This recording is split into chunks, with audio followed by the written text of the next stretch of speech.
김정은 국무위원장이 오늘부터 이틀 일정으로 중국 베이징을 공식 방문했습니다. 지난 3월과 5월에 이은 세 번째 방중입니다. 한미 군 당국이 오는 8월로 예정됐던 을지 프리덤 가디언 연습을 일시 중단한다고 공식 발표했습니다. 오늘 뉴스룸에 강경화 외교부 장관이 출연해서 북미 정상회담 이후 후속 협상 조치 등에 대해 인터뷰합니다. 트럼프 미국 대통령은 중국이 관세 보복을 하면 4배 규모로 추가 보복하겠다고 밝혔고 중국도 강력한 반격 조치를 취할 것이라고 공표했습니다. 비핵화 후속 협상 국면에서 미국과 중국의 힘겨루기가 무역전쟁을 현실화시키고 있습니다. 자유한국당 김성태 당대표 권한대행의 당 쇄신안을 놓고 당내 계파 간 갈등이 재연될 조짐입니다. 김성태 권한대행이 잠시 후 뉴스룸에 출연해서 당 쇄신안과 당내 논란에 대한 입장을 밝힙니다. 양승태 전 대법원장 시절에 재판거래 의혹 등을 수사하는 검찰이 관련 자료를 모두 제출해달라고 대법원에 요청했습니다. 앞서 법원 자체 조사로 확보한 문건만으론 수사가 어렵다며 대법원장의 업무용 PC를 포함해 관련자들의 컴퓨터 하드디스크들을 통째로 달라고 요구한 것으로 파악됐습니다. 5명이 숨지고 400명에 가까운 부상자가 발생한 오사카 강진 이후 규모 4와 3의 여진이 이어지고 있습니다. 1,400여 명이 피난소에서 뜬 눈으로 밤을 지새운 가운데 밤사이 큰 비가 예고돼 있어서 추가 피해가 우려된다고 일본 언론이 전하고 있습니다. 사람이 물리면 죽을 수도 있는 독성을 가졌다고 알려진 붉은 불개미가 경기도 평택항에서 발견됐습니다. 특히 이번엔 일개미 600마리와 함께 유충도 발견돼서 국내에서 번식했을 가능성이 커 보입니다. 열대어인 구피가 집단 서식한다고 해 일명 구피천이라고 불리는 한 하천입니다. 누가 키우던 걸 버린 걸로 추정이 되는데 애완동물이 유기되면서 생기는 문제를 잠시 뒤 밀착 카메라에서 전해드리겠습니다.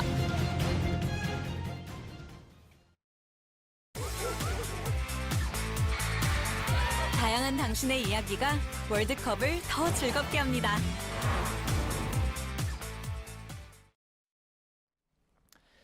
예, 시청자 여러분, JTBC 뉴스룸을 시작하겠습니다. 김정은 국무위원장이 트럼프 대통령을 만난 지 일주일 만에 베이징을 방문했습니다. 지난 3월의 베이징, 지난달 다롄 방문에 이은 3차 방중입니다. 김 위원장의 이번 방문은 북미 정상회담 결과를 시진핑 주석에게 설명하기 위한 차원으로 일단 분석이 되고 있습니다. 베이징의 신경진 특파원부터 연결하겠습니다. 자, 신 특파원, 김 위원장이 베이징에 도착한 지 9시간 정도가 지나고 있습니다. 이 시각에 어떤 일정을 소화하고 있습니까? 예, 이곳 시간 오늘 오전 10시쯤 베이징 서우드공항에 착륙한 김정은 위원장은 20여 분 뒤 공항을 출발해 갸오위타이 국빈관을 향했습니다. 모터사이클 21대의 호위를 받으며 출발한 차량 행렬은 벤츠 전용 차량 2대와 검은 세단과 미니버스가 각각 10여 대씩 목격됐습니다. 지난 3월 1차 방중 때보다 2배 정도 늘어난 규모입니다. 시진핑 주석과 만남은 오후 늦게 인민대회당에서 환영식, 회담, 만찬 순서로 진행되고 있는 것으로 전해지고 있습니다. 중국 외교부가 오늘 북중 정상회담 소식은 즉시 발표하겠다고 밝힌 만큼 이르면 오늘 저녁 CCTV 등을 통해 보도될 가능성이 있습니다. 예, 김 위원장의 3차 방중에 대해서는 비핵화 후속 협상 방안을 논의하는 것일 것이다. 또 제재 완화를 도모하는 것일 것이다. 이렇게 분석이 제각각으로 나오고 있는데 중국 정부는 어떤 입장인지 취재가 됐습니까, 혹시? 예, 중국 외교부는 김 위원장 방중에 대해 이번 방문이 북중 관계를 한층 심화하고 중대한 문제에 대해 전략적 소통을 강화하며 지역 평화와 안정을 촉진하는 데 도움이 되길 바란다고 밝혔습니다. 지난 3월 북중 회담 후 북한 노동신문이 한반도 정세, 관리 문제를 논의했다는 것과 같은 맥락입니다. 싱가포르 북미 정상회담 결과와 비핵화 로드맵, 유엔 대북 제재와 미국의 단독 제재 등까지 폭넓은 의견이 논의됐을 것이라는 게 베이징 외교가의 관측입니다. 예. 자, 지금까지를 보면 김 위원장의 중국 방문은 폼페이오 미 국무장관의 북한 방문에 앞서서 이루어지는 그런 패턴이 있습니다. 물론 경우 수가 많지는 않습니다만 이 점은 어떻게 봐야 될까요? 예, 지난 3월 25일부터 28일까지 김 위원장의 1차 방중에 이어 31일 폼페이오 장관이 평양을 처음 방문했습니다. 5월 7일과 8일 2차 방중 다음 날인 9일 폼페이오는 2차 방북했습니다. 이번 3차 방중도 폼페이오의 평양 방문이 관측되는 상황에서 이루어졌습니다. 트럼프 대통령의 특사격인 폼페이오를 만나기 전마다 시진핑 주석을 만나는 패턴이 이어지고 있는 겁니다. 북미 간 주요 의제를 놓고 북중 두 나라가 상호 의견을 교환하는 자리이거나 베이징이 특별한 메시지를 요청하는 성격일 수도 있다는 분석입니다. 예. 자, 초청을 중국 쪽에서 먼저 했느냐 아니면 김정은 위원장이 먼저 가겠다고 했느냐. 이게 어느 쪽인지를 보면 이번 방문의 목적이 좀 더 선명해 보일 수도 있을 텐데 현지에서는 어떤 얘기가 나오고 있습니까? 이 질문도 오늘 외교부 브리핑에서 제기됐지만 관련 소식은 즉시 발표하겠으며 그러면 명확해질 것이라며 즉답을 피했습니다. 중국은 현재 미국과 대규모 관세 전쟁에 직면했습니다. 북한은 기존 핵 반출과 대북 제재 해제 등 싱가포르 회담의 후속 협상을 앞두고 있습니다. 두 나라 모두 공통의 상대를 갖고 있는 구도입니다. 북중 양국이 제재 완화와 비핵화 후속 협상에서 미국과 거래 방법을 놓고 머리를 맞댈 개연성이 있어 보입니다. 예, 베이징의 신경진 특파원이었습니다. 김정은 위원장의 방중 사실은 전용기가 베이징에 도착한 시점과 거의 동시에 언론에 공개됐다는 점이 상당히 이례적입니다. 지금까지는 갔다 온 다음에야 공개되곤 했죠. 북미 정상회담 이후에 상당한 자신감을 얻어서 대외 개방적 이미지를 내보이려는 의도로 풀이되고 있습니다. 이지은 기자입니다. 김정은 위원장을 태운 전용기가 중국 베이징에 착륙한 직후 중국 주요 매체들은 김 위원장의 일정을 신속히 보도했습니다. 本台刚刚收到的消息，6月19号至20号，朝鲜劳动党委员长、朝鲜民主主义人民共和国国务委员会委员长金正恩对中国进行访问。 김 위원장의 동선을 철저히 비밀에 붙이다 한참 뒤에나 공개했던 과거와 비교해 확연히 달라진 모습입니다. 정상회담의 경우 평양으로 돌아온 뒤 관영 매체가 소식을 전해오는 게 관례였습니다.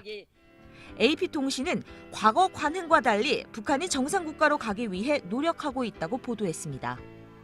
북미 정상회담을 거치며 상당한 자신감을 얻은 모습으로도 보입니다. 블룸버그 통신은 북미 회담으로 김 위원장의 안전을 보장받았기 때문에 편안히 해외를 나갈 수 있게 됐다고 전했습니다. 향후에 있을 대외 개방에 대한 확고한 의지를 알리고 정상 외교를 본격화하겠다는 메시지일 수 있다는 겁니다. 이런 조짐은 싱가포르에서부터 나타나기 시작했습니다. 가든스바이더베이 식물원과 마리나베이 샌즈 호텔 전망대 등을 다니며 관광객 그리고 시민과의 스킨십을 늘리는 모습을 보였습니다. JTBC 이지은입니다. 지난달에 중국 2차 방문과 지난주에 싱가포르 방문에 이어서 김정은 위원장은 오늘 또 비행기 편으로 베이징을 찾았습니다. 이번에는 전용기인 참매 1호를 타고 갔습니다. 그리고 다른 수행원들을 위해서 국내 시찰에 주로 쓰이는 고려항공 특별기까지 모두 석 대의 항공기를 동원한 것으로 확인됐습니다. 신진 기자입니다. 김정은 위원장은 전용기인 참매 1호를 타고 베이징에 내린 것으로 확인됐습니다. 지난 3월 1차 방중 당시 베이징까지 열차를 이용했던 것과는 달리 지난달 2차 방중에 이어 이번 3차 방중에도 하늘길을 이용하면서 김 위원장의 항공기 외교가 시작됐다는 관측이 나옵니다. 김 위원장의 이번 방중길엔 안토노프 148 기종의 고려항공 특별기와 화물기인 일류신 76도 시간차를 두고 동행한 것으로 알려졌습니다. 안토노프 148은 국내 시찰에 주로 쓰이는데 김 위원장이 직접 조종하는 모습이 공개돼 주목받기도 했던 항공기입니다. 일류신 76은 지난주 싱가포르 북미 회담 때 김 위원장의 전용차와 식료품 등을 실어 날랐습니다. 이번 방중에도 대규모 수행단과 장비들이 동원될 걸로 보이는 정황입니다. 북한이 이처럼 잇따라 항공기를 여러 대 동원하는 대규모 외교를 펼치는 것과 관련해선 싱가포르 방문을 무리 없이 마친 김 위원장이 외교에 자신감이 붙었기 때문이란 분석도 나옵니다. JTBC 신진입니다. 북핵 협상을 주도하고 있는 폼페이오 미 국무장관이 조만간 다시 북한에 갈 뜻을 밝혔습니다. 비핵화 후속 협상이 본격화된다는 것인데 트럼프 미 대통령은 싱가포르 회담에서 북한이 완전한 비핵화를 하면 정전 협정을 바꾸겠다는 약속도 했다고 확인했습니다. 김현기 특파원입니다. 폼페이오 장관이 3차 방북을 예고했습니다. I'll likely travel back before too terribly long. There's a great deal of work to do. 싱가포르에서 북미 양국이 한 약속들을 뒷받침할 수 있도록 구체화해야 한다면서 한 발언입니다. 폼페이오 장관은 싱가포르에서 김정은 위원장의 비핵화 의지는 강력했다고 주장했습니다. To fully denuclearize his country. That's everything, right? It's not just the weapon systems, it's everything. 폼페이오는 북한이 비핵화만 한다면 그 대가로 정전협정을 확실히 바꾸는 안전보장을 제공하겠다는 뜻을 트럼프 대통령이 김 위원장에게 약속했다고도 했습니다. 종전선언에 이어 평화협정으로의 전환까지 북한에 약속한 것으로도 보입니다. 하지만 정전협정의 변경이 비핵화의 대가라 못 박음으로써 평화체제 구축과 비핵화 협상을 서로 연동하겠다는 입장을 분명히 했다는 분석입니다. 폼페이오 장관이 제3차 방북을 언급하고 나선 것은 싱가포르 회담의 동력이 살아있는 동안 최대한 빨리 북한과의 비핵화 협상을 진전시키겠다는 의도로 해석됩니다. 워싱턴에서 JTBC 김현기입니다. 오늘 한미 군 당국이 오는 8월로 예정돼 있던 UFC, 즉 을지 프리덤 가디언 연습을 유예하겠다고 발표했습니다. 북미 정상회담 직후에 트럼프 미 대통령이 한미 연합훈련의 중단 가능성을 언급한 지 딱 일주일 만입니다. 한미는 북한의 비핵화 이행 정도를 봐가면서 나머지 한미 간의 대형 훈련들도 중단할 수 있다는 입장입니다. 김나한 기자입니다. 국방부가 한미가 긴밀한 공조를 거쳐 8월에 실시하려고 했던 프리덤 가디언 군사연습의 모든 계획 활동을 유예하기로 결정했다고 밝혔습니다. 트럼프 대통령이 한미 연합훈련의 중단 가능성을 시사한 지 일주일 만에 대표적 연합훈련 하나를 잠정 중단하기로 한 겁니다. 3대 한미 연합훈련 중 하나인 UFG는 우리 정부가 주관하는 을지 연습과 한미 군 당국이 주관하는 프리덤 가디언 연습이 합쳐진 형태입니다. 북한과 전면전을 전제로 미군 병력 배치 등을 가상현실에서 연습하고 국민 대피까지 동시에 훈련하기 때문에 북한은 북침 소동이라고 반발해왔습니다. 한미군 당국은 이 같은 UFG 유예 조치가 북한의 비핵화 이행과 연계돼 있음을 분명히 했습니다. 최근 트럼프 대통령이 트위터를 통해 밝힌 협상 결렬 시 즉각 훈련 재개란 주장과 같은 원칙입니다. 국방부도 나머지 대형 연합훈련인 키리졸브와 독수리 훈련도 북한의 후속 이행 조치에 따라 중단될 수 있다면서도 아직 결정된 바 없다고 밝혔습니다. JTBC 김나한입니다. 이번 훈련 유예 조치와 관련해서 청와대는 북한의 추가 조치를 기대한다는 입장을 밝히고 있습니다. 동시에 우리 군의 독자적 훈련인 을지 연습도 중단할 수 있다는 입장을 보였습니다. 청와대 취재기자 연결하겠습니다. 고석승 기자, 우선 을지 프리덤 가디언 연습에 포함되어 있는 것이 을지 연습이죠. 그러니까 우리 군의 단독 훈련이 이것도 중단할 수 있다 이런 입장을 밝혔다는 얘기입니까? 네, 그렇습니다. 청와대 김의겸 대변인은 UFG 기간 우리 정부 독자적으로 실시하는 을지 연습과 관련해서 중단과 지속, 훈련 성격 변화 등 모든 가능성을 열어두고 있다고 밝혔습니다. 사실상 중단 가능성을 시사했다는 분석이 나옵니다. 예. 한미 양국이 이렇게 신속하게 또 적극적으로 움직이는 것은 결국 북한의 비핵화를 촉진하기 위한 어떤 분위기 조성으로 봐야 되겠죠. 네, 그렇습니다. 한미 양국은 연합훈련과 관련해서 조건부 유예임을 강조했습니다. 북한의 비핵화 조치에 따라서 훈련이 계속 중단될 수도 재개될 수도 있다는 겁니다. 청와대 고위 관계자는 훈련 유예 조치에 이 조건이 붙어 있다는 게 중요하다면서 비핵화 프로세스가 진행되면 계속 훈련을 하지 않는 것이고 프로세스가 깨지면 다시 훈련을 재개하는 것이다 이렇게 밝혔습니다. 결국 훈련의 재개 유무는 북한이 얼마나 성실하게 비핵화 이행에 나서는지에 달려 있다는 게 바로 이 청와대의 입장입니다. 예. 자, 그렇다면 북한도 이제 이에 상응하는 조치를 다시 해야 한다는 건데 청와대가 구체적으로 어떤 조치를 거론하고 있습니까? 일단 청와대는 북한의 추가 조치 여부와 관련해서 기대하고 있다고 밝혔습니다. 문정인 외교안보 특보도 한 강연회에서 이제 북한이 보답할 차례다 이렇게 언급을 했습니다. 청와대가 무엇을 기대하고 있는지 구체적인 언급은 나오지 않고 있지만 우선 북미 정상회담 과정에서 언급됐던 미사일 시험장 폐기와 관련해 구체적인 일시나 방법 등이 조만간 발표될 가능성이 큰 것으로 보입니다. 이 청와대 안팎에선 북한의 장사정포 후방 배치 가능성도 전망하는 기류가 있습니다. 예, 청와대에서 고석승 기자가 전해드렸습니다. 중국의 국영TV, CCTV의 메인 뉴스가 우리하고 같은 저녁 8시입니다. 물론 현지 시간은 다르긴 합니다만은 그래서 8시에 메인 뉴스가 나오면서 김정은 위원장의 방중 소식을 전하지 않을까 지켜봤는데 예상대로 메인 뉴스에 나왔다고 합니다. 그래서 베이징을 다시 연결해서 김정은 위원장의 방중 모습을 잠깐 좀 소개를 해드리겠습니다. 신경진 특파원이 연결되어 있습니다. 자, 신 특파원 어떤 내용으로 보도가 됐습니까? 예, 조금 전 CCTV 메인 뉴스인 신원리엠포에서 김 위원장 3차 방중 소식을 헤드라인으로 뽑아서 보도했습니다. 화면에는 북중 정상이 반갑게 만나 악수하는 장면과 인민대회당 북대청에서 공식 환영식을 하는 모습이 나왔습니다. 환영식에 북한 측에서는 최용해, 이수용, 김영철 노동당 부위원장이 참석했고 중국 측에서는 왕우닝 상무위원과 양제츠, 딩쇠샹 정치부위원 등이 참석했습니다. 예, 뭐 이제는 우리 눈에 익숙한 벤츠 차량을 볼 수가 있었고 부부가 함께 지금 방중을 하는 것으로 모습이 나오고 있는데 회담 내용이 전해졌습니까 혹시? 예, 구체적 내용은 지금 다시 보도되고 있습니다. 구체적 그 회담 내용은 중국 CCTV 보도 뒤 중국 신화사 등 관영 매체가 전할 것으로 보입니다. 지금까지 나온 내용으로는 양국 그 북중 관계의 발전은 평화, 안정, 양호하게 발전하고 있고 앞으로도 계속 발전될 것이라는 내용이 보도되고 있습니다. 예, 자 그러면 그 보도 내용을 좀 더 지켜본 다음에 중요한 내용이 있으면 그때 2부에 잠깐 좀 연결해서 다시 얘기를 듣도록 하겠습니다. 베이징의 신경진 특파원이었습니다.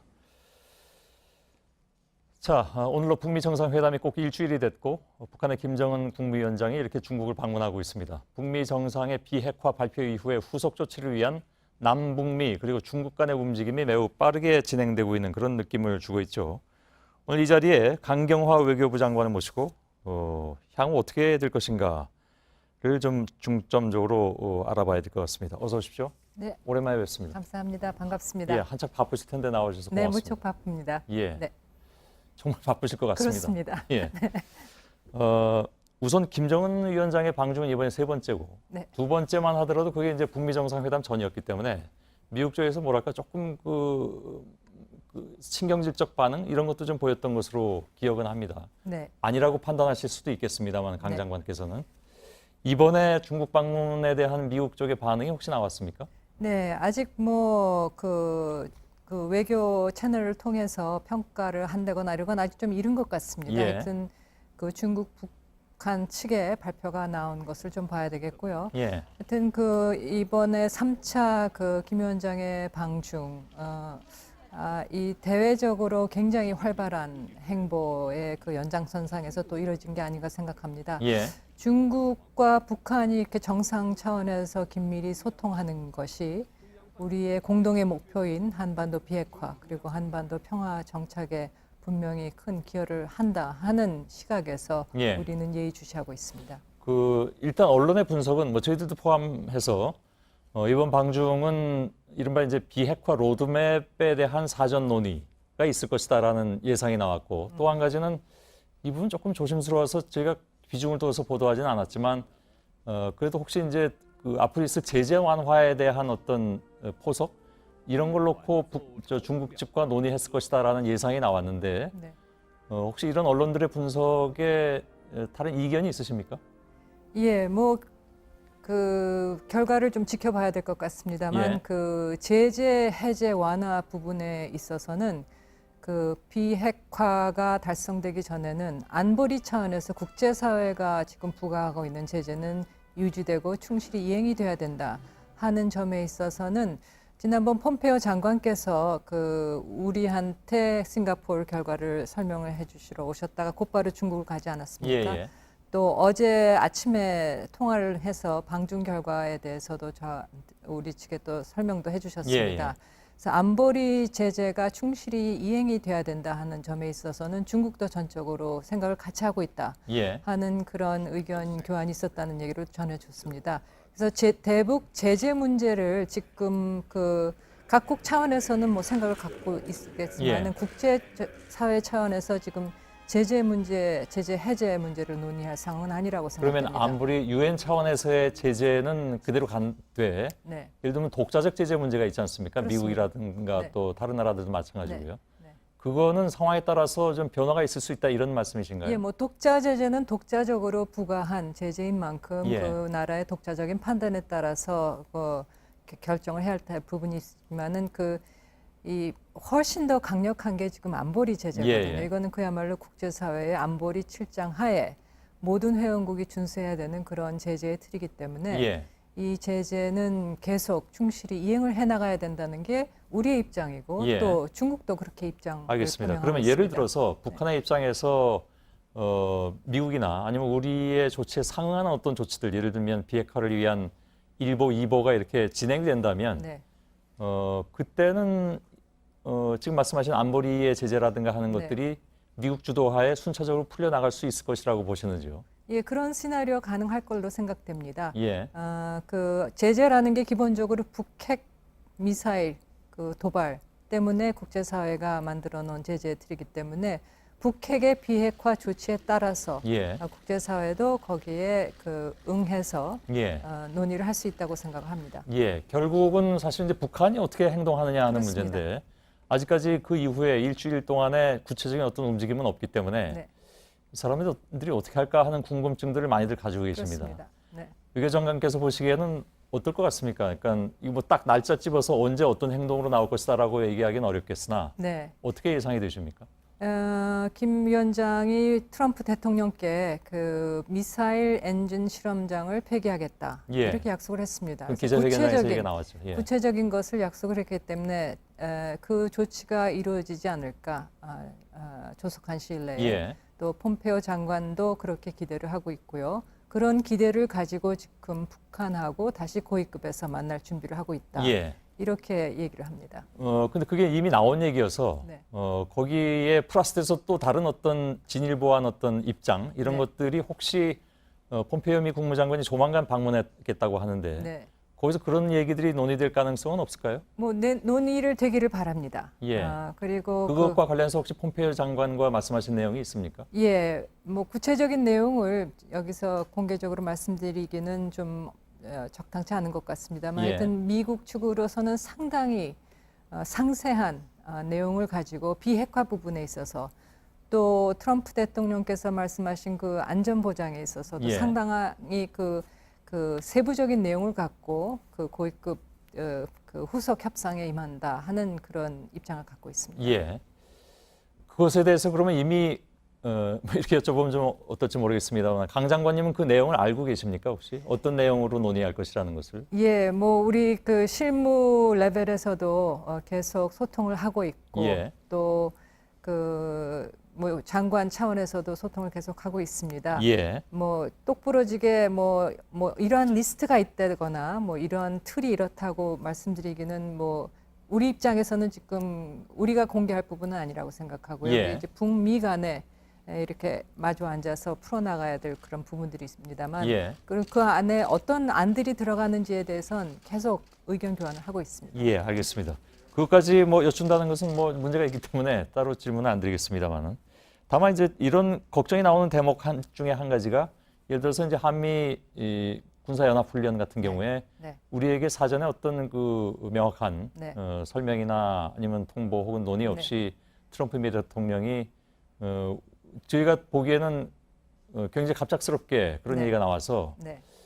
그런 부분이 혹시 논의가 사전에 좀 있어야 되는 것이 아니냐 하는 우려가 나왔습니다. 어떻게 네. 받아들이시는지요? 뭐 트럼프 대통령께서 김 위원장과의 그 심도 있는 그 면담 결과 그렇게 판단을 하신 거고요. 예. 우리도 그 북한이 비핵화 조치를 실천해 나가고 또 그 남북 또 북미에 있어서 적대를 더욱더 해소하는 그 선의의 대화를 예. 지속하고 그럼 우리도 판문점 선언에서 그런 어떤 그 적대 행위 중단, 신뢰 구축 이런 정신의 그런 요소들이 있지 않습니까? 예. 그 정신에 따라서 군사적인 압박을 유연하게 우리가 운영할 필요가 있다 하는 그런 감이 있습니다. 예. 감이 있었고요. 그렇기 때문에 그 부분에 있어서 유연성을 발휘할 수 있다는 데 대해서 우리도 이미 그런 인식을 갖고 있었고 예. 미국도 갖고 있었던 것 같습니다. 그래서 이 결정을 하고 오늘 아침에 새벽에 그 발표를 했습니다만 그렇습니다. 예. 그런 과정에 있어서 우리 군 당국 간 아주 긴밀한 그 협의와 조절이 있었던 걸로 알고 있습니다. 예. 이건 좀 본질적인 질문 중에 하나일 수도 있는데요. 또 많은 분들이 궁금증을 가지고 계시기 때문에 네. 북미 정상회담이 끝난 뒤에 진행되는 어떤 상황을 놓고 볼 때 트럼프 미 대통령이 그냥 보기에 따라선 네. 미국 내 그런 여론도 있고 너무 많이 받아들인 것이 아니냐 이런 지적이 있어 왔습니다. 네. 그에 대한 평가와 함께 예. 혹시 그렇게 수용할 만한 구체적인 반대급부 같은 것들이 겉으로 드러나지 않는 그 무엇이 있었을까요? 만약 거기에 동의한다면? 트럼프 대통령께서 있었다고 판단을 하셨기 때문에 예. 그런 합의를 하셨고 또 그 기자회견에서 여러 내용을 밝히셨습니다만 뭐 이 늘 외교에 있어서 그렇지만은 단기 또 중기 장기로 봤을 때 누가 승자고 패자고 결과적으로 무엇을 얻어내냐는 그 평가를 달리할 수 있다고 생각됩니다. 예. 어쨌거나 그 북미 합의라는 것이 그 비핵화 부분에 있어서는 우리가 너무 CVID에 집중을 했기 때문에 예. 들어가기 전에요. 그게 CVID가 명시가 안 됐다고 해서 그것이 좀 부족한 합의가 아니었나 하는 그런 어떤 그 이 전문가들의 평가가 있습니다만 예. 사실 그 북미 간의 70년간의 적대 관계를 뒤로하고 새로운 관계를 정립해 나가기로 했다. 이거는 이 비핵화 문제의 그 정치적인 문맥을 바꾸는 거거든요. 예. 지금까지 핵 문제는 북미 간의 적대 관계 속에서 풀어나가려고 그동안 여러 가지 노력을 해왔던 거고요. 지금은 예. 그 정치적인 문맥 자체가 북미 간에 바뀌고 있고 또 남북 간에도 4.27 판문점 선언을 예, 통해서 또 후속 조절 그 정치적인 맥락이 바뀌고 있다는 그 의미에 대해서는 좀 너무 평가가 제대로 예. 되지 않고 있는 게 아닌가 싶습니다. 그 내용은 여기에 문정인 특보가 나와서 이제 비슷한 맥락에 말씀하신 바가 있습니다. 네네. 그러니까 무슨 얘기냐면 이제 CVID라는 것이 전문가들의 용어일 뿐이지 네. 완전한 비핵화에 포함되는 것이 아니냐. 네네. 라는 얘기를 했는데 사실 네. 이제 회담 직전에 CVID에 대한 얘기들이 하도 많이 나왔기 그렇습니다. 때문에 당연히 그에 대한 문제 제기를 하는 사람들이 있을 수 있는 그렇습니다. 것이고요. 네. 마지막으로 질문 드리겠습니다. 네. 어제 하신 말씀 중에 정전 협정에 대해서 당초대로 연내야 할 수도 있지만 네. 유연하게 대처할 수도 있다라고 네. 말씀하셔서 예. 혹시 정전 협정의 어떤 그 시기적인 문제라든가 하는 데 있어서 최근 들어서 미국의 기류가 바뀌었다라든가 하는 부분이 있습니까? 예, 연내한다 하는 그 목표에는 흔들림이 없고요. 예. 뭐 요새는 하도 모든 게 빨리 돌아가는 그러게요. 상황인데 지금 연내까지도 시간이 많이 남아 있습니다. 예. 그리고 앞으로 여러 계기가 있고요. 그래서 그 연내를 목표로 그 시기라든가 방법을 유연하게 마련할 유연성이 있다 하는 얘기고요. 예. 그리고 뭐 그걸 만들어 나가는 과정에 있어서 남북 간 또 한미 간 긴밀히 공조를 해나가야 되는 그런 예. 과제입니다. 근데 연내보다 즉 다시 말하면 그 이후로 늦춰지는 것에 대해서도 네. 뭐 상상할 수는 있다 이런 말씀이신가요? 예, 뭐든지 가능합니다. 그렇지만 우리의 의지는 예. 판문점 선언에 담긴 대로 그 3자 또는 4자 간 연내에 하는 것이 우리의 목표입니다. 예. 세속적인 관심을 한 가지만 좀 풀어보겠습니다. 네. 존 볼턴 보좌관은 요즘 역할이 별로 없습니까? 예, 뭐 상대국의 주요 인사에 대해서 그 역할을 공개적으로 평가하기는 좀 어려울 것 같습니다. 예. 본인의 위치에서 그 역할을 충실히 하고 계시다고 생각합니다. 예. 외교적인 답변이셨던 것 같습니다. 네. 예. 강경화 장관이었습니다. 고맙습니다. 네, 감사합니다. 네, 비핵화 후속 협상을 앞두고 남북 미중 4개국 간 핵심 의제가 촘촘하게 연결돼서 움직이는 구도입니다. 이 와중에 트럼프 미국 대통령은 중국이 관세 보복을 하면 4배 규모로 추가 보복할 거라고 했습니다. 중국도 강력한 반격을 공표했습니다. 비핵화 의제에서 주도권을 이어가려는 미국과 역할론을 강화하려는 중국, 두 나라의 힘겨루기가 무역 전쟁을 더욱 불붙이고 있는 형국입니다. 유미혜 기자입니다. 트럼프 대통령은 성명에서 중국이 미국산 제품의 25%의 보복 관세를 매기면 2천억 달러 규모의 중국산 수입품에 10%의 추가 관세를 부과하겠다고 밝혔습니다. 중국은 앞서 미국이 500억 달러 규모의 중국 수입품에 25%의 관세 부과를 발표하자 반나절도 안 돼 똑같은 규모로 맞섰습니다. 그러자 트럼프 대통령이 사흘 만에 4배 규모의 보복 카드를 꺼내든 겁니다. 당장 중국 상무부는 담화를 내고 반발했습니다. 이런 극단적인 압력과 위협은 양국의 협상 합의를 위배하는 처사라며 중국도 강력한 반격 조치를 취할 수밖에 없을 것이라며 똑같이 대응할 뜻을 밝혔습니다. 비핵화 후속 협상 국면에 주도권을 강화하려는 미국과 북중 간 교류 강화를 통해 입지를 확대하고 있는 중국의 강대강 대치입니다. 북미 정상회담이 만든 한반도 비핵화 분위기에 악영향을 줄 수 있는 상황입니다. 다만 트럼프 대통령이 시진핑 주석과 훌륭한 관계를 맺고 있으며 많은 이슈에서 공조할 것이라고 밝혀 막판 타협 가능성은 남아 있습니다. JTBC 유미입니다. 네, 이렇게 미국과 중국 간 무역 분쟁이 확대되면서 금융시장에 파장이 일고 있습니다. 코스피는 오늘 5거래일 연속 하락한 2340.11로 장을 마감했습니다. 종가 기준 9개월여 만에 가장 낮은 수치입니다. 미중 갈등으로 한국의 수출의 차질이 빚어질 수 있다는 우려가 반영됐다는 분석입니다. 원달러 환율은 달러당 1,109.1원의 거래를 마쳤는데 7개월 만에 최고 수준입니다. 일본 오사카 지역에서 강진이 발생한 지 꼭 하루 반이 지나고 있습니다. 사망자와 부상자가 계속 늘고 있습니다. 피해 지역 주민들은 밤새 여진의 공포에 시달렸습니다. 오늘 밤부터는 큰 비까지 예보돼 있어서 더 걱정입니다. 윤서령 특파원입니다. 규모 6.1의 어제 오사카 대지진은 오늘 오전 11시까지 26차례의 여진으로 이어졌습니다. 한밤중엔 규모 4의 여진도 발생했습니다. 뜬 눈으로 밤을 지새우는 시민들이 많았습니다. 현재까지 최소 5명이 사망했고 370여 명이 부상을 입었습니다. 건물 피해는 470여 채에 이릅니다. 가스나 수도 복구에는 열흘 가까이 시간이 더 걸릴 것으로 보입니다. これからまた管工事に入っていきます。なんとか朝には終わらせたいなとは思ってるんですけども、ちょっとまだ工事がちょっと大規模になりますので、まだ目処は立ってないところです。 도로 복구 작업은 밤새 계속됐습니다. 지진이 발생한 지 35시간 정도 지났습니다. 신칸선 등이 다니는 신오사카역인데요. 지진과 관련한 안내 방송이 계속되고 있습니다. 전날 발생한 지진 때문에 일부 구간 열차 운행이 중단되고 있습니다. 오사카 북부 지역에선 모노레일 운행이 중단됐습니다. 일부 백화점과 상점들은 임시 휴업을 이어갔습니다. 기상청은 오늘 밤부터 시간당 최대 50mm의 큰 비가 내릴 것이라고 예고했습니다. 산사태나 건물 붕괴에 주의해 줄 것을 당부했습니다.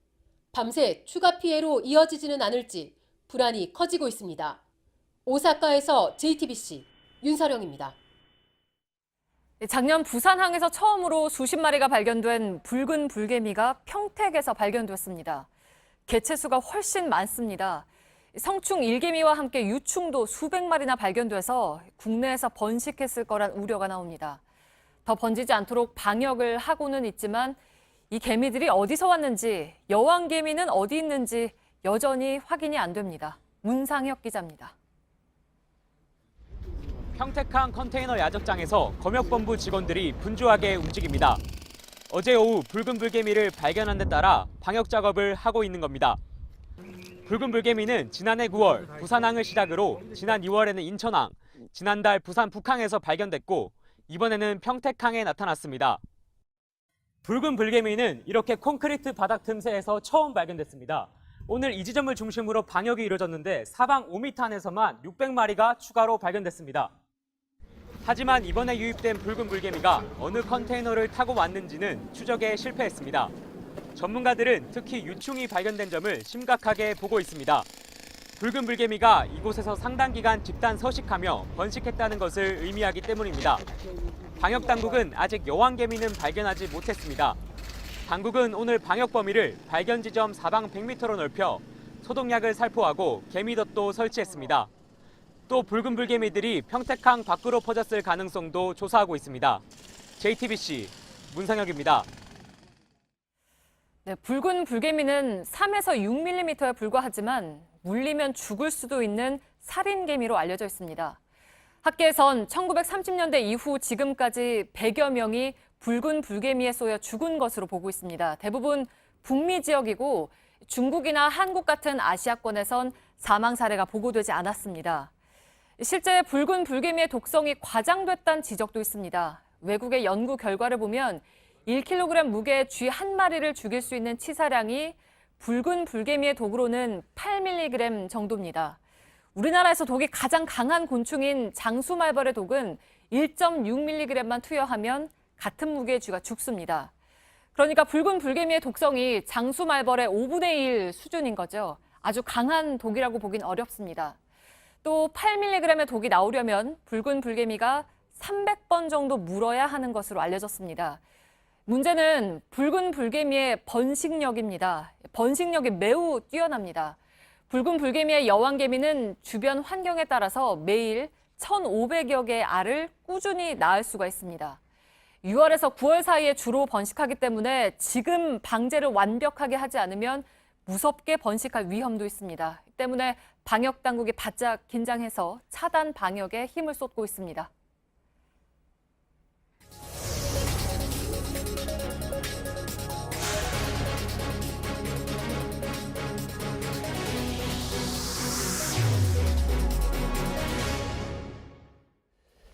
예, 지방선거 참패로 당 쇄신이 시급한 자유한국당은 지금 또다시 계파 갈등에 발목이 잡히는 것이 아니냐 이런 얘기들이 나오고 있습니다. 해묵은 친박계 또 비박계 이런 갈등 구조가 또 되풀이될 조짐을 보이고 있다는 것인데 일단 김성태 당 대표 권한대행이 수습에 나섰습니다. 이서준 기자의 보도를 보시고 곧바로 김성태 권한대행을 이 자리에서 만나겠습니다. 자유한국당 김성태 당대표 권한대행과 가까운 바른정당 복당파 의원 20여 명이 조찬 모임을 가졌습니다. 김 대행의 쇄신안을 놓고 김진태, 박대출 의원 등 친박근혜계가 월권이라며 반발하자 모인 겁니다. 조찬에 참석했던 의원들은 쇄신안 발표에 절차를 문제 삼는 이들도 있었지만 전반적으로는 김 대행에게 힘을 실어주기로 했다고 말했습니다. 바른정당에 갔다가 돌아온 의원들은 모두 비박근혜계로 분류됩니다. 참석자인 복당파 김영우 의원은 페이스북에 지금 유일한 정통성을 가진 쇄신 주체는 김성태 대행이란 글도 올렸습니다. 초선 의원 모임에서도 한 비박계 의원이 친박계와 비박계의 충돌에 대비하자는 메모를 한 것이 포착돼 계파 사이에 긴장감을 키웠습니다. 그러자 초선 의원들은 긴급 모임을 따로 열고 당 혁신 논의가 계파 싸움으로 변질될 움직임이 있다며 우려를 표시하고 나섰습니다. 친박대 비박 충돌은 2007년 이명박 박근혜 전 대통령의 대선 후보 경선 때 형성된 뒤 10년 넘게 보수 진영의 주된 갈등 요인이었습니다. 논란이 커지자 김 대행은 자신이 참석했던 복당 의원 모임을 포함해 어떠한 계파 모임도 허용하지 않겠다며 수습에 나섰습니다. JTBC 이서준입니다. 예, 말씀드린 대로 김성태 권한대행이 지금 제 옆에 나와 계십니다. 어서 오십시오. 예. 예. 선거 당일에 저하고 잠깐 영상으로 인터뷰했습니다. 예, 그렇습니다. 예. 그때 하신 말씀도 지금 기억이 나긴 합니다만 아무튼 그 얘기는 조금 이따 하고 우선 쇄신안 공개 절차를 두고 굉장히 좀 말들이 많았습니다. 예. 이건 뭐 혼자 하는 거냐라는 얘기도 나왔고 그리고 혹시 뭐 의총을 열어서 얘기했다면 결론이 안 날 것 같아서 그랬습니까? 지금 자유한국당은 정상적인 체제가 아니죠. 예. 지난 6.13 선거에 그런 국민적 심판을 받고 우리 당이 일신하고 뭐 새롭게 변화하기 위해서는 모든 동원 가능한 수단과 방법은 다 가능 동원해야 됩니다. 즉 비상대응 체제고 앞으로 이제 핵심 비대위를 통해서 우리 당의 진로와 또 당의 이제 모든 체제 이런 수습 방안이 그리고 핵심 뭐 이런 내용들이 다 그게 포함될 건데 저도 지금 그런 내용으로서 지금 비상체제입니다. 비상체제이기 때문에 제가 중앙당 이런 해체 선언이나 이런 결정을 한 부분에 대해서 이걸 뭐 사전 논의 구조를 통해서 정상적일 때는 분명히 그렇게 해야 되지만 그 말씀 알겠는데 비상체제라 해서 어떤 그래도 민주정당이라면 적어도 예를 들어서 당이 추구하는 이념을 뭐 손을 댄다라든가 그 말씀도 하셨기 때문에 이거는 그렇게 혼자서 할 문제가 아니지 않느냐. 이런 문제 제기가 지속적으로 있는데 그거 다 극복하실 수가 있겠습니까? 저는 뭐 자유한국당의 보수의 가치와 이념은 근본적으로 손을 대지 않았습니다. 다만 자유한국당이 뭐 이 집권 그러니까 흔히 보수적 통세력으로서 뭐 50년 이상 집권한 그런 경험과 또 저력을 가지고 있는 정당이죠. 그러다 보니까 이 중앙당 지금 체제가 이게 제왕적일 수밖에 없고 또 그러다 보니까 비대하고 비만합니다. 모든 또 중앙당의 실질적인 기능이 당 대표를 중심으로 예. 이렇게 맞춰져 있기 때문에 우리가 실질적인 중앙당 해체라고 한 것이지만은 실질적으로는 이 당을 설림화시켜서 기능을 효율화하고 비대해진 정확하게는 해체가 아니라 대폭 축소. 그렇죠. 설림화하고 예. 엄격하게 중앙당 구조조정이라고 보면 되겠죠. 그 다른 나라 예를 보면 뭐 미국 같은 경우에도 그렇고 당 대표는 없지 않습니까? 되게 원내대표가 그렇게 우리로 이제 치면 예. 저희들이 이제 중앙당을 사실상 이제 해체해서 좀 최소화시키고 예. 사실상 중앙당의 기능을 원내 정당화해서 그럼 이렇게 질문드리겠습니다. 예. 당 대표는 없어지는 겁니까? 그 안으로 아닙니다. 원내 그 당 대표의 실질적인 예. 권한과 역할은 있죠. 그걸 원내대표가 한다? 아닙니다. 그 기능을 예. 다만 이제 당에 지금 현재 집중돼 있는 가령 정책이고 예. 홍보고 뭐 기조국이고 이런 기능들을 국회 안으로 들어서 원내 정당화한다는 겁니다. 예. 원내 정당화한다는 건 앞으로 정책 중심 정당으로 가겠다는 것이죠. 예. 이게 이제 미국식 모델입니다. 원내 정당화하면 당연히 원내대표의 권한이 막강해질 것이고 지금도 뭐 권한이 큽니다만. 지금 현재 당원당규상은 당 대표와 원내대표는 분명히 국회에 그러니까요. 제한된 거고 예. 당 대표는 당 운영에 관한 모든 재반 사항으로 이렇게 딱 구분이 되어 있죠. 예.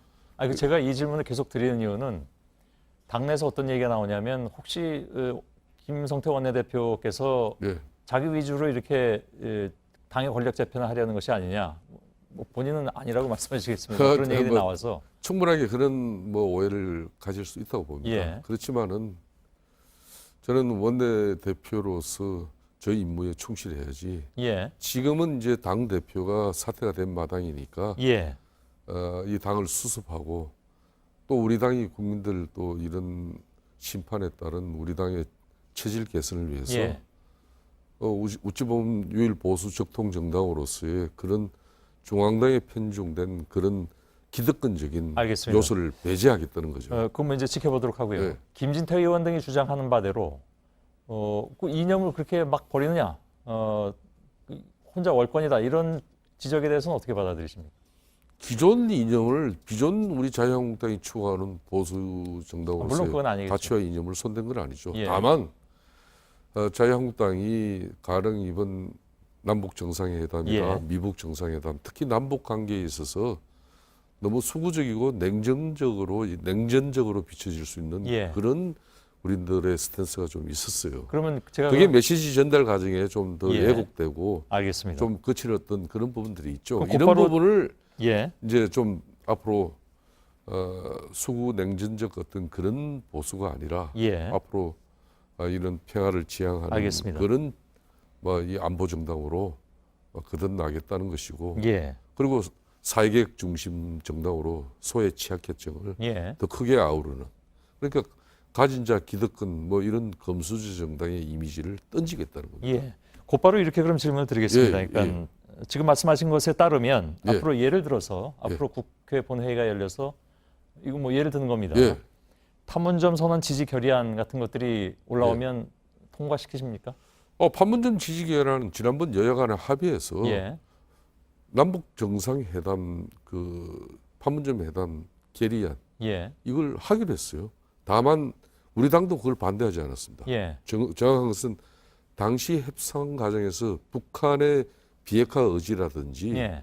뭐 이 CVID에 대한 우리들의 그 결기를 예. 우리는 그 결의안에 이런 내용도 좀 담아달라. 예. 뭐 그렇지만은 이제 민주당 입장에서는 한반도 비핵화만 계속 뭐 이런 주장하는 예. 그런 그러니까 결의안 내용의 합의문을 최종 이루지 못한 거지. 예.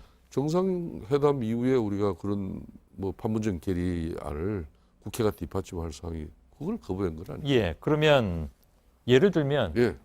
지난번에 그 남북 정상회담 전이었죠. 예. 김영철 통무전부장이 내려왔을 때 왜 다 가서 이렇게 반대하고 연좌 농성도 하고 그러지 않았습니까? 예. 그런 거는 앞으로도 계속 합니까? 그때는 이제 통일대교 남단에서 예. 제가 그걸 주도했었죠. 예. 김영철 방남을 저지하겠다. 예. 그랬지만 그때만 하더라도 김영철은 천안함 폭침의 주범이고 예. 그렇기 때문에 대국민 사과도 없이 물론 평창 동계올림픽을 위한 어떤 그런 북측의 대표로 참석하는 예. 거 있지만은 그때 당시로서는 저희 당으로서는 특히 딴 사람도 아닌 북측 대표로 김영철 뭐 그런 사람이 오시는 거는 예. 저희들이 그걸 한정할 수는 없었죠. 그렇지만 앞으로는 예.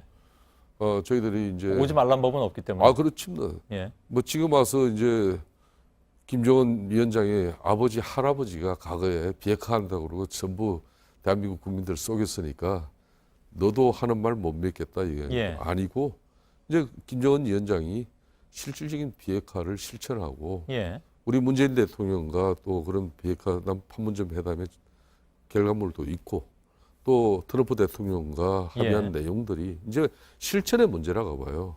그래서 그 실천이 이제 실행되는 그런 과정을 저희들이 지켜보면서 예.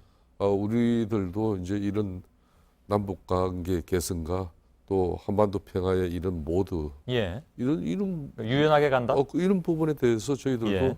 앞으로 평화 안보 정당으로서 통일도 지향하는 그런 정당으로 예. 저희들이 변화하겠습니다. 알겠습니다. 뭐 여쭤볼 건 상당히 많은데 그것과 관련해서도 예. 일단 상징적으로 두 가지만 질문 드렸습니다. 무엇보다도 지금 눈앞에 닥친 것은 비대위원장 외부에서 이제 영입한다고 했는데 예. 그동안에 이제 그러는 것을 안 해본 것도 아니고 네. 그래서 믿기 어려워하는 분들의 입장에서는 뭐 중앙당 해체한다고 하지만 그게 해체냐라는 얘기도 나올 수 있고 또 맨날 혁신한다고 했는데 그게 어떡하지 진짜 혁신했느냐 그리고 비대위원장 외부에서 영입해서 한다는 거 늘 또 봐왔던 것이다 라고 얘기하고 있습니다. 그걸 다 어찌 보면 이제 극복해 나가야 되는 것이 자유한국당의 과제이기도 한데 그렇습니다. 비대위원장은 혹시 누가 올 것 같습니까? 뭐 지금 벌써 시중에 뭐 몇몇 인사들의 김종인 전 의원, 김병준 교수, 김황식, 황교안 전 총리 등이 거론됩니다. 뭐 여러분들이 한교안 전 총리도 예. 거론되고 있고 사실상 내부적으로 뭐 그런 분들을 또 선호하는 구성원들도 예. 계십니다. 그렇지만은 과거에는 우리가 뭐 이런 위기 상황을 맞이하고 예. 원내대표인 권한대행이 또 뭐 비대위원장을 이렇게 적임자로 판단하면은 예. 모셔와가지고 뭐 우리가 좀 비대위 신용은 내지만은 결국은 조기 전대로 와서 대표 끝나고 예. 뽑고 끝냈는데 이번만은 제가 어떤 뭐 일방적으로 결정하는 게 아니라 이번 기회는 우리 자유한국당이 아마 마지막 기회입니다. 예. 이번 다음 총선까지 실질적으로 그렇죠. 우리가 자성과 반성 속에 뼈를 깎는 핵심이 이뤄내지 못하면은 다음에는 총선에서 국민들이 저희 당을 해체시킬 예. 거라고 봅니다. 그렇다면은 이 마지막 기회에 비대위원장은 인정사정 없는 사람이 와야죠. 예. 우리 114명이 수술대 위에 전부 다 올라가야 됩니다. 여기 인정사정 없는 사람이 혹시 있습니까? 저는 뭐 이분들께 우리들의 미래를 완전히 맡기기는 좀 아직까지 판단이 서지 않았습니다. 알겠습니다. 네. 그럼 다른 분으로 생각하겠습니다.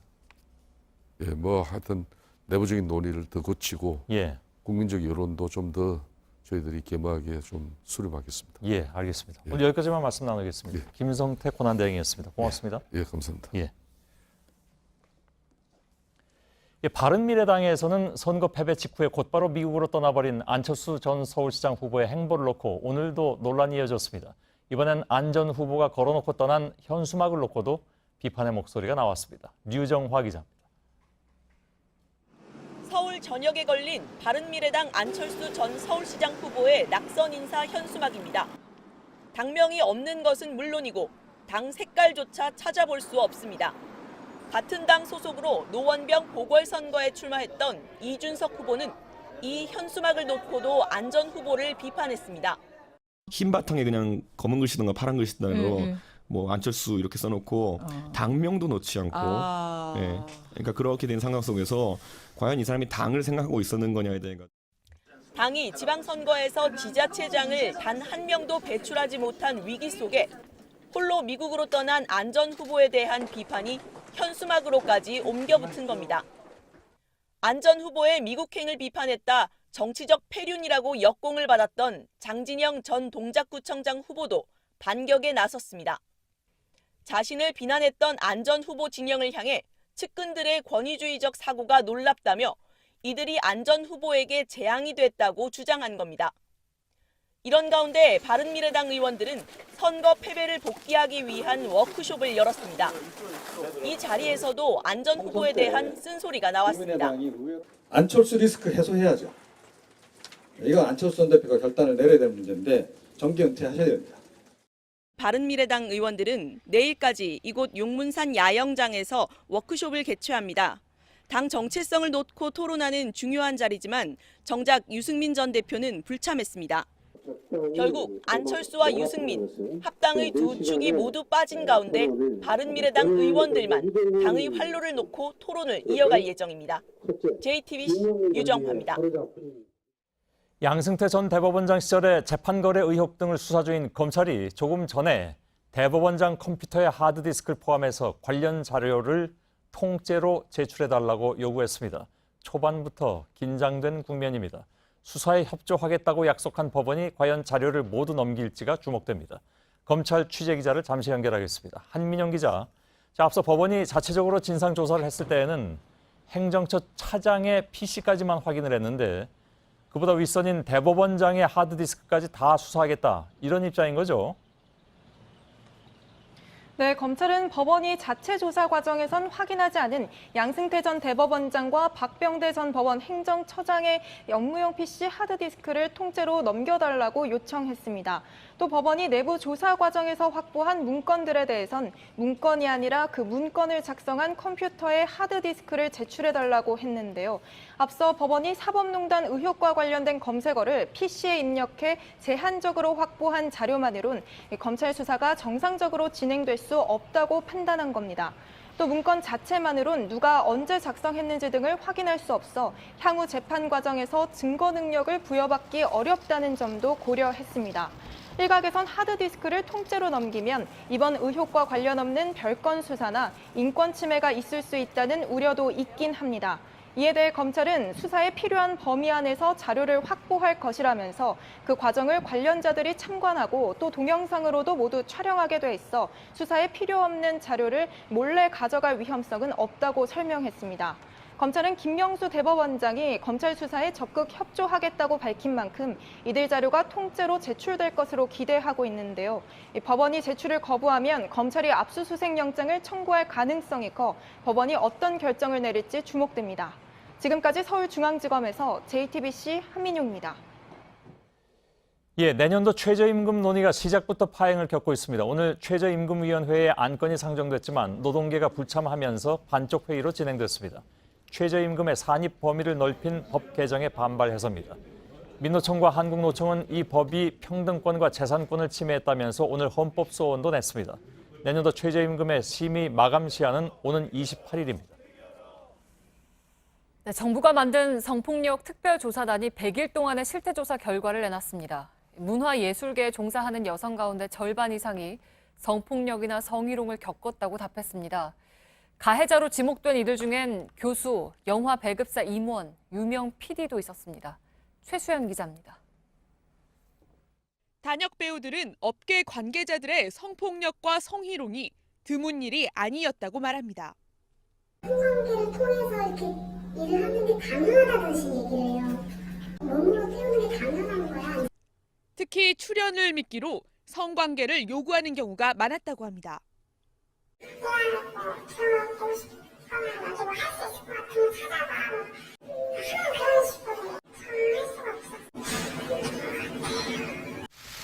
이윤택 감독 등에 대한 미투 PM 폭로가 잇따른 지난 3월 국가인권위원회와 문화체육관광부는 합동으로 성폭력 특별조사단을 만들어 100일간 조사를 벌였습니다. 문화예술계에 종사하는 여성의 절반 이상이 설문조사에서 성희롱이나 성폭력을 당했다고 답했습니다. 조사단은 성폭력을 가볍게 여기는 문화예술계 특유의 분위기를 가장 큰 원인으로 꼽았습니다. 문화예술이라는 어떤 그러한 포장 안에서 성희롱, 성폭력들이 좀 묵인되어지는 그런 문화도 하나의 원인이 되지 않나.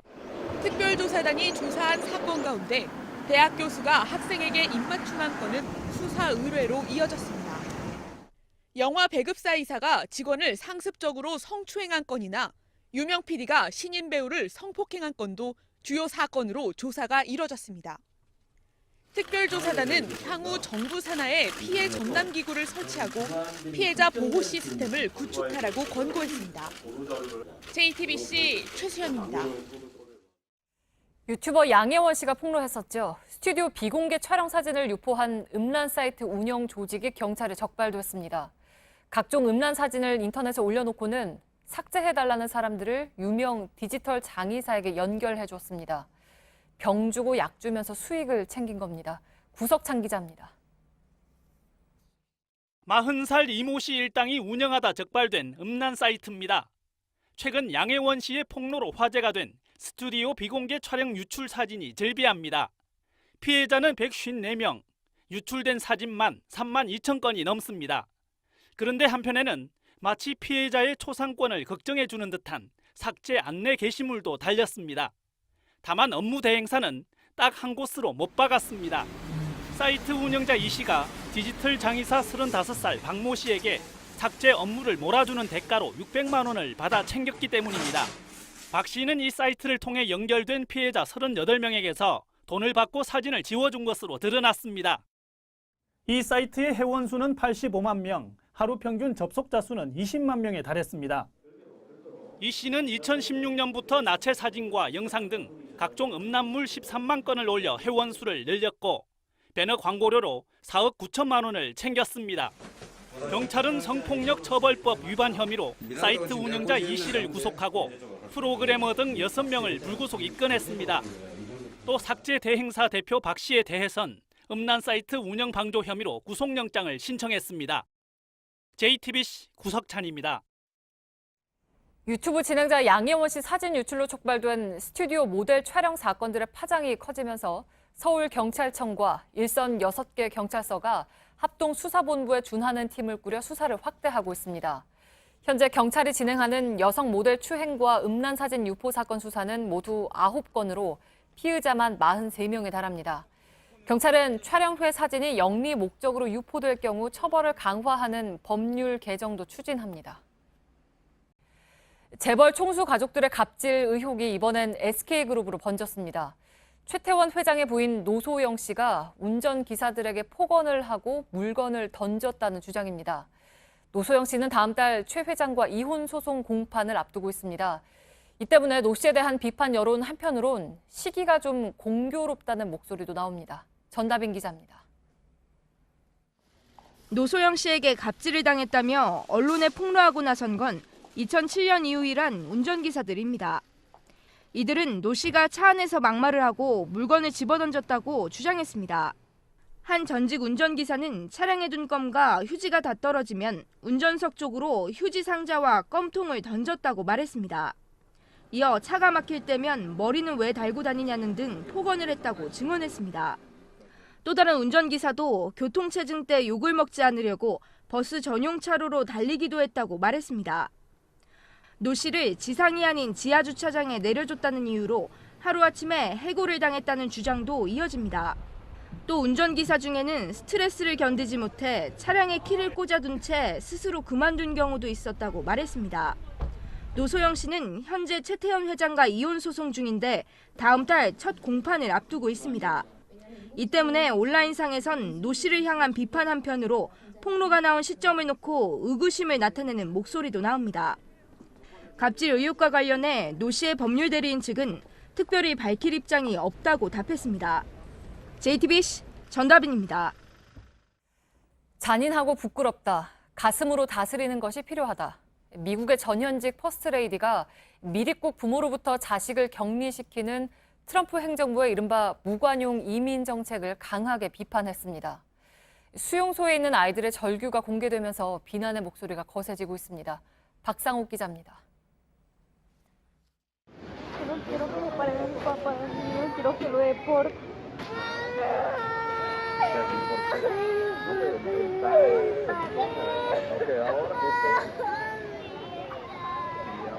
Bueno, aquí tenemos una orquesta.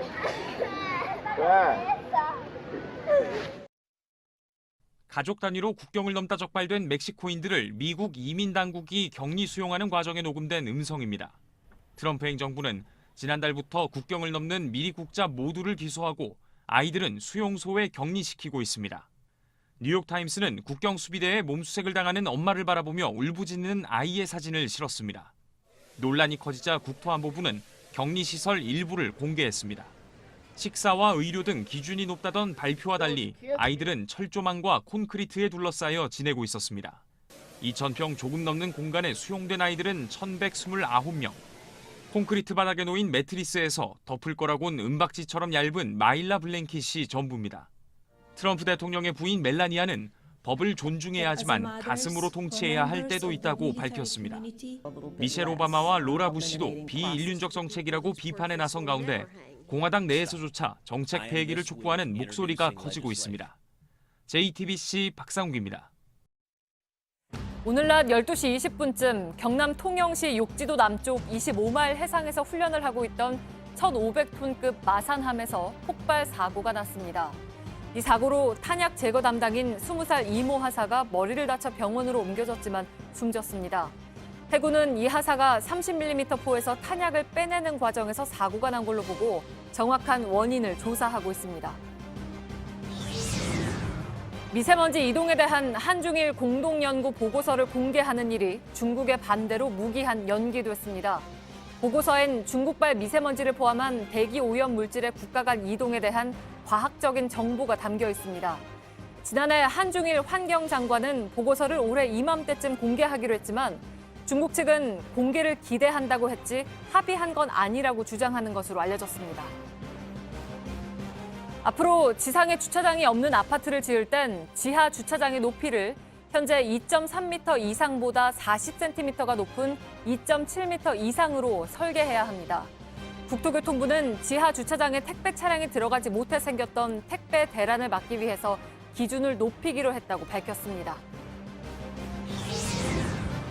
국내 최대 재수학원인 서울 강남구의 강남대성학원에서 수강생 1명이 결핵 확진 판정을 받았습니다. 방역당국은 확진자를 병원에 격리해 치료 중이며 학원 수강생 292명과 교직원 30명을 대상으로 역학조사를 벌이고 있습니다. 또 해당 학생과 같은 수업을 들었던 학생들을 상대로 잠복 결핵 감염 진단 검사를 실시할 예정입니다.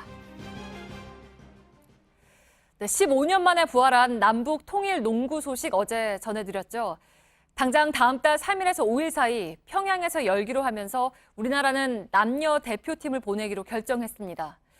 남북 농구는 만나기에 앞서서 서로 다른 스타일을 이해해야 할 텐데 북한 농구에는 8점 슛이 있는 등 규칙부터가 다릅니다. 온누리 기자입니다.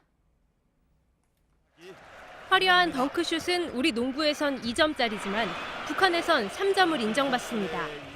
자유투에 실패할 경우 북한에선 1점을 감점합니다. 경기 종료 직전 슛이 들어가면 우리 농구와 달리 북한에선 한 번에 8점입니다.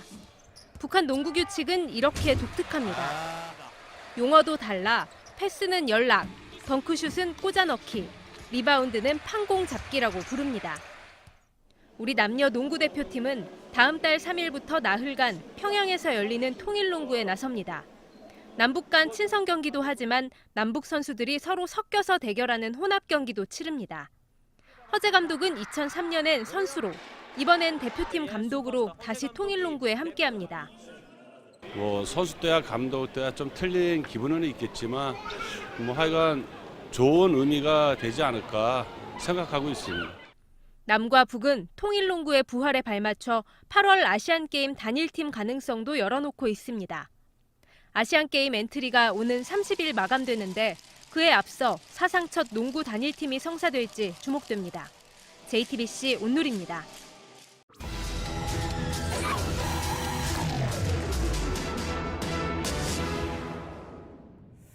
구피천 유기토끼공원 들어보셨나요?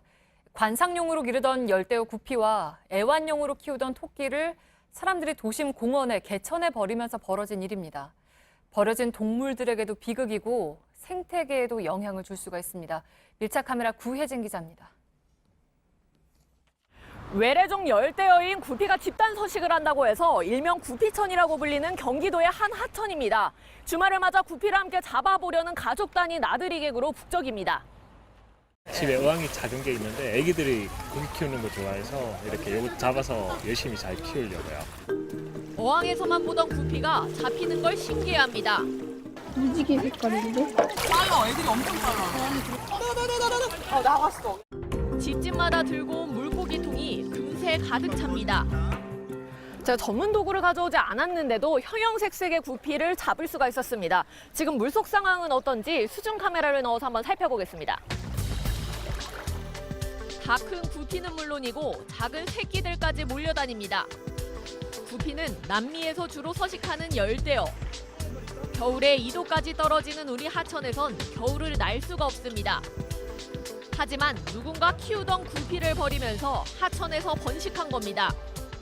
인근 공장에서 나오는 온폐수로 하천물이 따뜻하게 유지돼 겨울도 날 수 있었던 것으로 보입니다. 그래서 저기가 왜 김이 나오지 하고 이제 가봤는데 거기 물이 따뜻하더라고, 겨울에도. 그래서 거기 보니까 구피가 있는 게 보였어요. 환경부는 구피가 생태교란종은 아니지만 가정집 열대어를 풀어놓는 일이 반복되는 건 우려합니다. 실제 지난 2015년 강원 횡성군의 한 저수지에는 관상용으로 수입된 것으로 보이는 식인 물고기 피라니아와 레드파쿠가 발견됐습니다. 결국 저수지물을 모두 빼서 포획해야 했습니다. 서울의 한 공원엔 유기된 토끼가 문제입니다. 공원 곳곳에 이렇게 토끼를 보호해달라는 안내판이 붙어 있습니다. 구청에서 풀어놓은 거는 아니고 가정에서 키우던 걸 누군가가 유기한 걸로 추정이 되는데 토끼가 워낙에 번식력이 좋다 보니 공원 곳곳에 저렇게 40여 마리가 살고 있습니다. 사람들이 지나다니는 산책길에도 토끼들을 쉽게 발견할 수 있습니다. 많아, 토끼 여기 한 30마리. 심지어 이 공원이 유기토끼 공원으로 알려지면서 새로운 토끼들도 계속해서 유기되고 있습니다. 키우다가 뭐 실증이 난다든가 사정이 있을 거 아니야. 애들하고 안 어울리고 아파트고 또 이러면. 애완용으로 기르던 토끼들이 번식해 겉보기에도 색들이 다양합니다. 공원은 고양이 등 천적이 많아 토끼들이 살기 좋은 환경은 아닙니다. 애완견을 데리고 산책하는 시민들과 토끼를 관리하는 사람들 간의 갈등도 벌어집니다.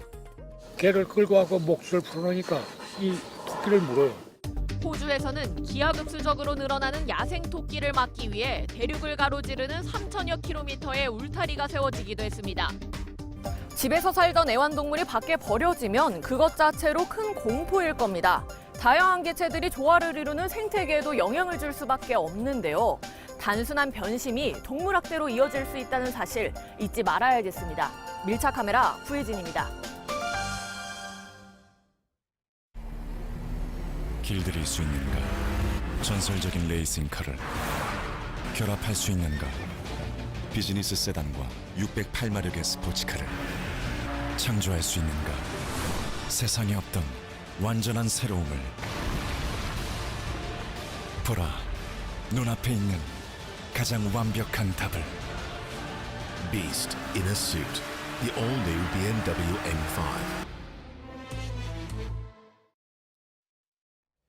예, 원래 앵커 브리핑을 전해드릴 시간입니다만 오늘은 리포트와 인터뷰로 꽉 차서 하루 쉬어가겠습니다. 곧바로 팩트체크로 이어집니다.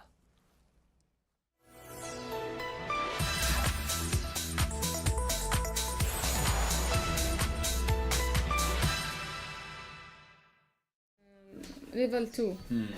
I was finishing in the final exam.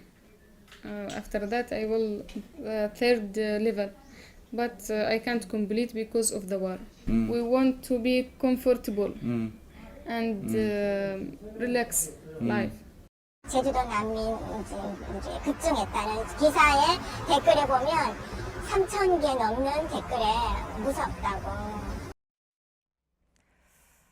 네, 팩트체크 바로 시작하겠습니다. 오대영 기자 나와 있습니다. 오대영 기자, 최근에 500명 넘는 예멘인이 제주도에 입국해서 난민 신청을 했다라는 소식 저희가 어제 전해드렸잖아요. 네. 근데 여론이 갈리고 있죠? 네, 이들을 인권을 보호해야 된다라는 의견이 있고 반대로 네. 국민의 예산을 써가면서 지원하는 것은 반대다. 이렇게 찬반이 첨예하게 부딪히고 있습니다. 네, 좀 정확한 사실을 바탕으로 신중하게 봐야 하는 사안일 텐데 네. 좀 잘못된 정보나 루머들이 퍼지고 있잖아요. 네, 저희가 온라인에서 확산되고 있는 3가지 내용을 확인했습니다. 네. 먼저 이겁니다. 정부가 난민 신청자에게 한 명당 월 138만 원을 지원한다라는 겁니다. 네, 사실입니까? 사실로 보기 어렵습니다. 일단 정부가 법적으로 난민 신청자를 보호해야 되는 것은 맞습니다만 심사 기간이 최장 일단 6개월이고 이 기간에 생계비를 주도록 되어 있습니다. 그런데 1인 기준으로 최대 43만 원입니다. 네. 138만 원은 5인 이상의 가구의 최대 액수입니다. 그러니까 금액이 좀 많이 과장된 정보군요. 네, 또 누구나 다 주는 게 아니고요. 생계비 별도 지원 심사를 받아야 됩니다. 네. 이번에 예멘인 300인가량이 신청을 했습니다. 아직 이 절차가 진행 중이고 결정된 바가 없습니다. 2017년에는 전체 난민 신청자 중에서 4%만 지원을 받았습니다. 네. 그리고 다음은 또 어떤 게 있나요? 네, 스웨덴에서 이슬람교를 믿는 난민이 증가해서 네. 성폭행이 1,400%가 증가했다라는 내용입니다. 네. 하지만 이 주장은 사실로 보기가 어렵습니다. 이런 통계는 발표된 적이 없습니다. Brå redovisar inte uppgifter över härkomst. På samma sätt omfattar statistiken inte heller andra variabler med koppling till överrepresentation i brott, såsom utbildningsnivå eller inkomst. 네, 그러니까 공식 통계가 없다는 거잖아요. 근데 네. 저기 1,400%라는 저런 구체적인 수치는 어디서 나온 겁니까? 미국의 한 단체가 낸 기고문을 잘못 인용한 겁니다. 네. 일단 원문을 찾아보니까 그 원문도 좀 잘못되어 있습니다. 스웨덴의 성폭행 통계를 1975년과 2014년을 단순 비교해서 1,472% 증가했다고 쓰여 있습니다. 네. 난민으로 인한 것인지 심지어 내국인이냐 외국인이냐를 구분할 수 있는지의 근거도 전혀 없었습니다. 이걸 독일의 한 언론이 사실인 것처럼 인용을 했고 한국에서 외신 보도라면서 또 한 번 왜곡이 됐습니다. 네, 그러니까 결국에 이슬람교 난민이 늘면 성범죄도 증가할 거다라는 주장인 거잖아요. 네. 국내에는 연구가 있습니까? 국내에서도 난민을 대상으로 한 연구는 없습니다. 네. 단 외국인 범죄의 추이는 매년 발표가 되는데 이게 증가하기 때문에 난민 범죄도 늘 것이라는 인식이 퍼져 있습니다. 이 통계를 분석하는 담당자의 설명 들어봤습니다. 분명히 늘지만 체류 외국인 수가 절대적으로 늘기 때문에 느는 측면으로 해석을 할 수 있죠. 난민에 대해서는 사실 외국인 범죄를 바로 연결시키는 게 적절할 것 같지는 않아요. 외국인 범죄에서도 이슬람권에 대한 자료는 없어요. 그게 뭐 국적 갖고 종교가 특정되지도 않고. 네, 마지막으로 검증한 것도 좀 볼까요? 네, 한국에서 난민을 인정하는 건수가 급증하고 있다라는 주장입니다. 네. 인원이 는 것은 맞습니다. 2014년 47명에서 2017년 121명으로 2.5배 정도 늘었습니다. 그런데 이건 난민 신청이 많아졌기 때문입니다. 2010년 423명에서 2017년에 9,942명으로 늘었습니다. 네. 난민으로 인정되는 비율은 떨어졌습니다. 2010년 18%에서 2017년 1.5%였습니다. 인정되지 않으면 대부분 추방이 됩니다. 네, 사실 난민 문제는 우리가 국제적으로 맡아야 할 책임의 문제이기도 하고 또 인권의 문제이기도 하잖아요. 그렇습니다. 그래서 정확한 사실을 기반으로 이런 논쟁이 벌어져야 된다는 것이죠. 네. 여기에 더해서 이 분야를 연구해온 연구자들은 공통적으로 이 부분을 말했는데 특히 심사관의 전문성 부족을 꼽았습니다. 들어보시죠. 어제까지 외국인들을 단속하고 쫓던 사람이 갑자기 보호해 주십시오라고 하는 사람들 앞에서 심사를 한다는 것이 간단치가 않고 그래서 그런 독립성의 문제나 전문성의 문제가 좀 부족하다. 전문적으로 통역을 고용하고 있는 숫자는 거의 없고 어떤 통역 심사의 여러 가지 부분은 당연히 개선이 지금 필요하다고 생각이 듭니다. 네, 이 문제는 국책연구기관을 비롯해서 전문가 그룹에서 계속해서 제기되었던 겁니다. 네, 팩트체크 오대영 기자였습니다.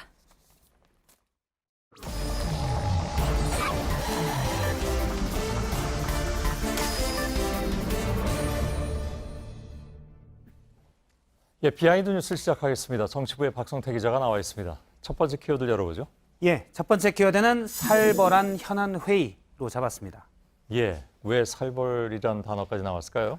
예, 현안회의에서 언급된 내용을 정리한 그 메모에 좀 살벌한 표현들이 나왔기 때문인데요. 예. 현안회의라는 이름의 메모가 사진 기자에 의해서 오늘 포착됐는데 예. 자유한국당의 김진태 의원이 저렇게 페이스북에 그 메모 내용을 올렸습니다.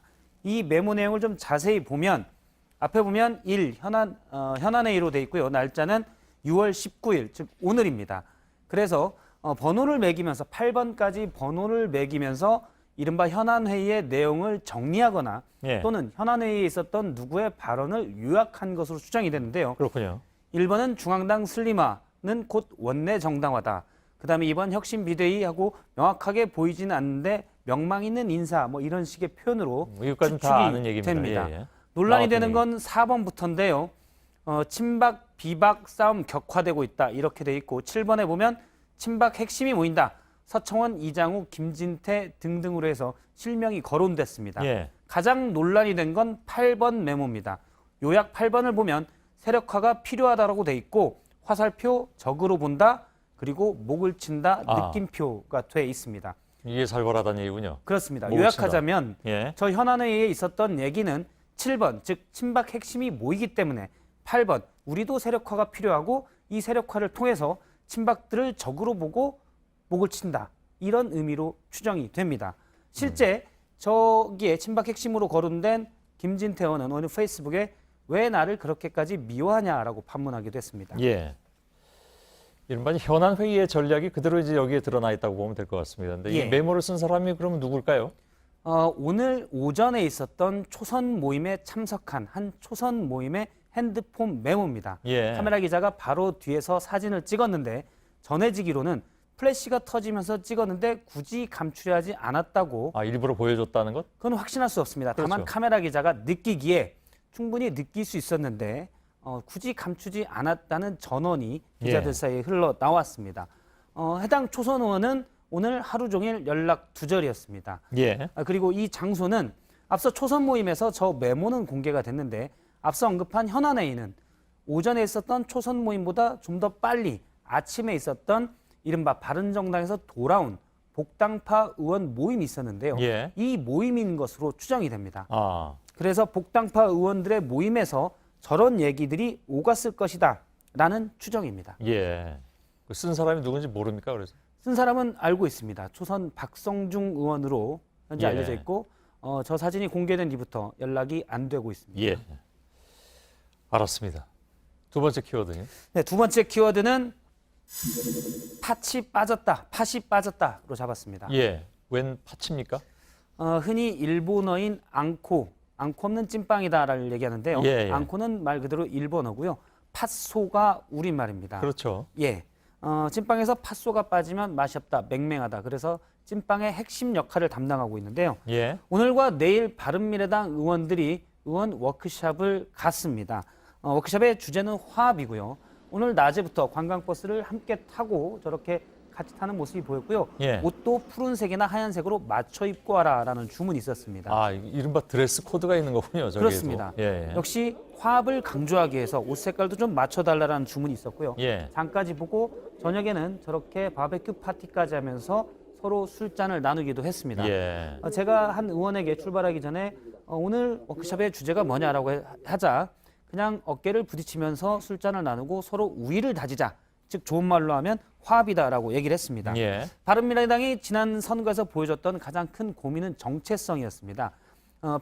옛 바른정당계에서는 개혁 보수를 얘기했고 반면 국민의당계에서는 보수 얘기 좀 안 하면 안 되냐라고 하면서 갈등이 있었습니다. 예. 그런데 제가 팥소가 빠졌다고 얘기한 것은 당의 두 팥소라고 일컬어질 수 있는 유승민 전 대표와 안철수 전 후보는 오늘 워크숍에 불참했습니다. 한 사람은 미국 가 있잖아요. 그렇습니다. 예. 오늘 참석 대상이 원래 의원이나 비대위원이기 때문에 의원도 비대위원도 아닌 안 후보는 참석 대상은 아니었지만 예. 당의 얼굴, 주축을 담당했기 때문에 참석했으면 더 좋았을 것 아니냐라는 주장도 있고요. 예. 그래서 일부에서는 오늘 모임이 사실은 팥소 빠진 찐빵이라는 주장도 있었습니다. 유승민 전 대표의 경우 선거가 끝난 뒤에 성찰의 시간을 갖겠다 해서 나오지 않은 것으로 알려졌는데요. 예. 한 바른미래당 의원은 사실 두 사람이 안 나오길 잘했다. 다 불참해서 다행이다. 참석했다면 갈등만 부각될 수도 있고 두 사람은 이선으로 물러나야 된다. 라는 주장을 펴기도 했습니다. 원래 그 선거 기간 동안에 두 사람이 제일 갈등이 깊었기 때문에 그렇습니다. 어찌 보면 오늘 화합을 위해서 모여 있는 거라면 두 사람이 나와서 화합을 해야 되는데 뭐 차라리 안 나오는 게 화합에 도움이 된다면 이런 얘기인가 보죠? 그렇습니다. 이선으로 물러난다면 사실 두 사람이 없는 게 더 나을 수도 있는데 만약 두 사람이 당에 계속 영향력을 행사한다면 그럴 가능성이 큰 것으로 지금까지 보이고 있는데요. 그렇다면 두 사람이 나와야 되지 않았느냐 이런 의견이 많았습니다. 유승민 전 대표의 경우는 오늘 외부에서도 비판이 있었는데요. 지난 대선 때 TV 토론에서 굳세어라 유승민 하면서 응원까지 했던 심상정 전 대표, 지금 심상정 의원은 이 발언을 철회할 할 때가 온 것 같다. 여전히 유 대표가 냉전적 사과에서 탈피하지 못하고 있다라고 비판하기도 했습니다. 그 저희가 주최했던 토론에서 나왔던 것 같은데. 맞습니다. 그 발언은 굳세어라 유승민이라는 발언이. 알았습니다. 심상정 의원이 이른바 이 코너에는 피처링을 한 상황이군요. 잘 들었습니다. 세 번째 키워드는? 세 번째 키워드는 다시 홍 변호사로 잡았습니다. 뭐 오늘 화제가 되기도 했습니다. 그렇습니다. 홍준표 전 대표. 그렇습니다. 홍준표 전 대표가, 자유한국당 대표가 홍준표 변호사가 되기 위해서 변호사 재개업 신청서를 서울지방변호사에 제출한 사실이 확인이 됐습니다. 이제 결정이 되면 홍 대표에서 홍 변호사로 바뀌는 겁니다. 홍 대표는 2012년 말에 경남도지사 보궐선거에 당선될 때 이제 도지사 역할을 위해서 변호사 휴업 신청서를 냈는데요. 이번에 개업 신청서를 다시 낸 거고 변호사 사무실의 주소지도 서울의 자택 주소지로 해놨습니다. 검사 출신이고 물론 변호사 자격도 있으니까 가능하겠죠? 변호사 재개업 바로 개업이 가능한 건가요? 대한변협에서 판단해서 최종 결정을 내려야 됩니다. 보통 어느 정도 이상의 형이 확정되지 않으면 그냥 변호사 자격이 있을 경우 변호사 개업 신청서를 받아들여지는데요. 특히 홍준표 전 대표의 경우 휴업을 했다가 개업한 거기 때문에 특별한 하자가 없으면 바로 결정이 될 것이라는 얘기입니다. 물론 몇 가지 홍준표 대표가 고소 고발 건이 있긴 있습니다. 예전에 창원에서 했던 빨갱이 발언 때문에 민중당으로부터 고소당했고요. 류호혜 전 자유한국당 최고위원으로부터도 고소를 당한 바가 있는데 형이 확정된 것들이 아니고 그렇기 때문에 어쨌든 개업에는 문제가 없을 것으로 보입니다. 자, 이런 경우는 생업으로 돌아갔다고 표현을 해야 되는 건지 잘 좀 헷갈립니다. 예전에도 처음에 정치에 입문할 때도 변호사를 했다가 잠깐 휴업 신청서를 한 적이 있고요. 그다음에 낙선한 시절에 공직선거법 위반으로 국회의원직을 잃었을 때도 변호사를 한 적이 있고 경남도지사 시절에는 그 전에 하다가 도지사 보궐선거에 당선된 뒤에는 다시 휴업 신청서를 냈습니다. 그러니까 정치의 일선에 열심히 뛸 때는 변호사 활동을 한 거였는데요. 이 때문에 정치와 거리를 두려는 것 아니냐라는 해석도 있지만 본인의 어떤 주장이나 이 부분은 확인이 안 됐습니다. 박성태 기자였습니다. 제주도에 내렸던 첫 장맛비가 내일 그칩니다. 내일 낮 기온은 오늘만큼 올라서 덥겠습니다. 자, 저희들은 내일도 최선을 다하겠습니다. 여러분 고맙습니다.